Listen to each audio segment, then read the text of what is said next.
मैं HR. Rahmani, motivational speaker और business coach. मैं आज आपको बताऊंगा कि बिजनेसेस क्यों फेल हो जाती है। बिजनेस फेल होने के कारण क्या है कि बिजनेस लॉन्ग टाइम कैरी नहीं हो पा रही है। कोई बिजनेस कुछ समय तक कैरी करती है मगर वो फेल हो जाती है। आज मैं आपको ऐसे 8 रीज़न बताऊंगा जिसके कारण बिजनेस फेल हो जाती है और आपको इसी रीज़न को फॉलो करके कैसे अपने बिज़नेस को बचाना है, मैं आज आपको वो सारी चीज़ें बताऊंगा। जी हाँ, आप मेरे साथ वीडियो में बने रहें। Number 1, change time to time. अगर आपने अपने बिज़नेस के अंदर चेंजेस नहीं लाया, समय के साथ नहीं चेंजेस किए आप अपने बिज़नेस में, तो आपकी बिज़नेस फेल होने की चांसेस बहुत ही ज़्यादा बढ़ जाती है। आपको टाइम टू टाइम अपडेट करनी होगी अपने बिज़नेस में। नए चीज़ों को अपने कंपनी के अंदर आपको लाना बेहद ज़रूरी होगी।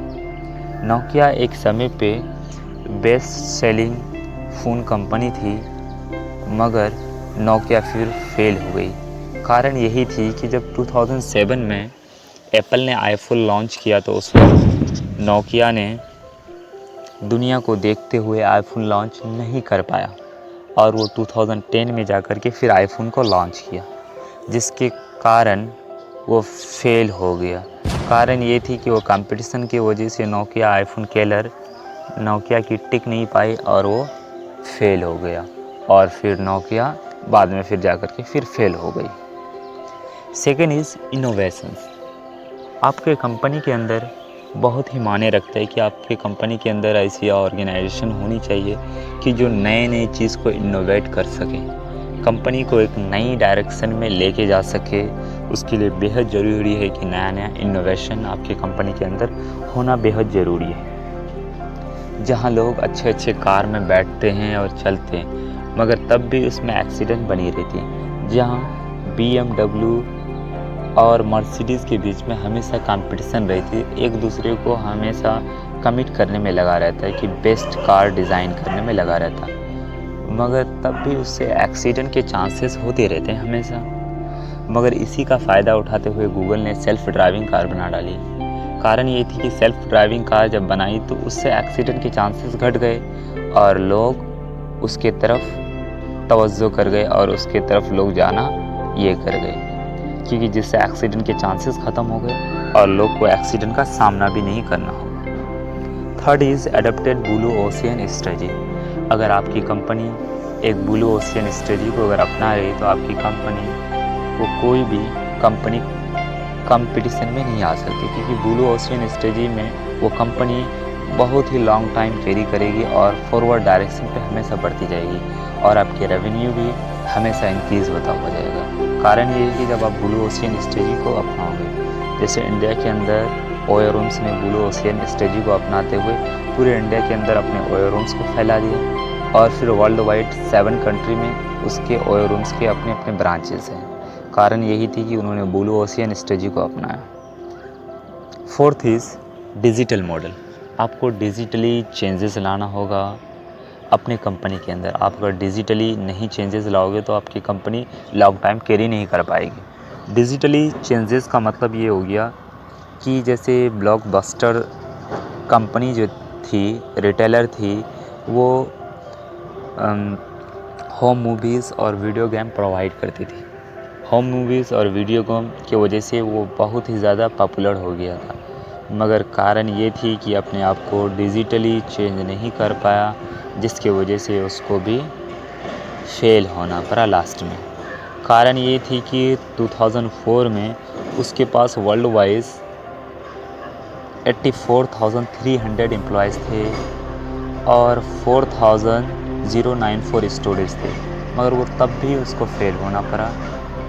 कारण यही थी कि वो डिजिटली अपने आप को चेंज नहीं कर पाए।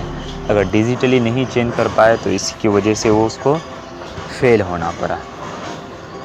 नंबर 5 इज़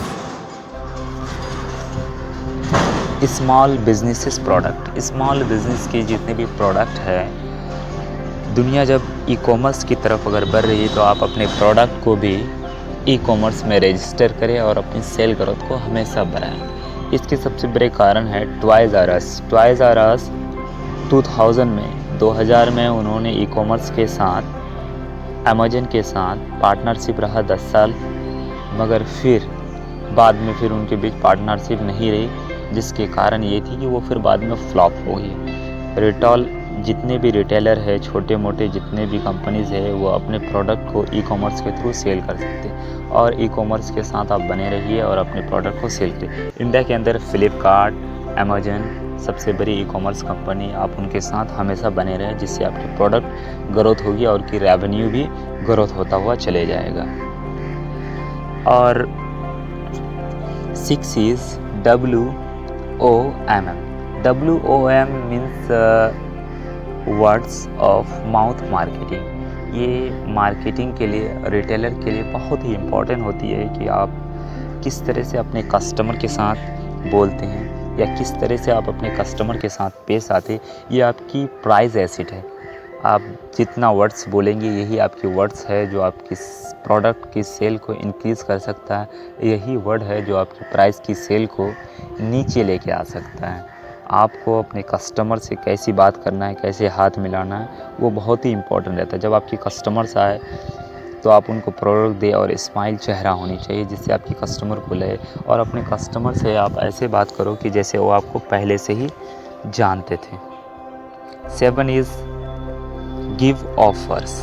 गिव ऑफर्स में आप बड़े बड़े ऑफर्स दे सकते हैं, जिससे वो लगेगा कि, और उसके अंदर एक ये पैदा होगा आपकी कंपनी के प्रति कि वो आपके साथ हमेशा चिपका हुआ रहेगा।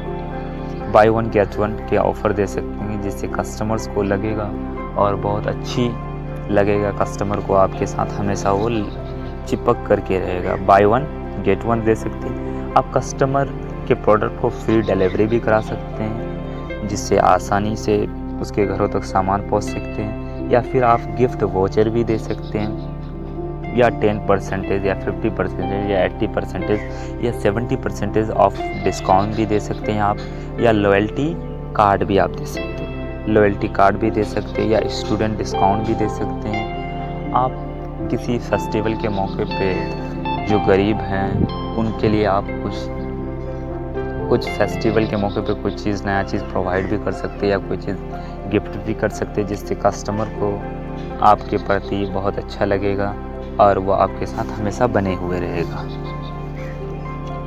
Number 8 is 1 customer work for other. आपका एक ही कस्टमर होगा जो दूसरे कस्टमर के लिए आपका काम कर सकेगा।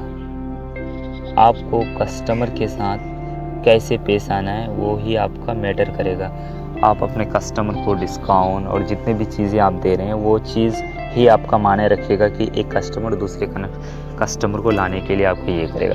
आप प्रोडक्ट बहुत अच्छे देंगे मार्केट पे, तो आपका एक कस्टमर दूसरे कस्टमर को लाने के लिए हमेशा मदद करेगा और आपके साथ हमेशा बना हुआ रहेगा।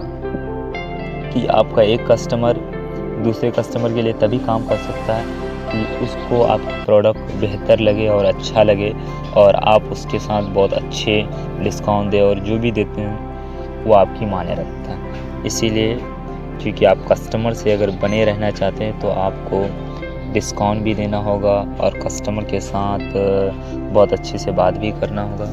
अगर गाइस वीडियो पसंद हो, लाइक, शेयर और कमेंट करें।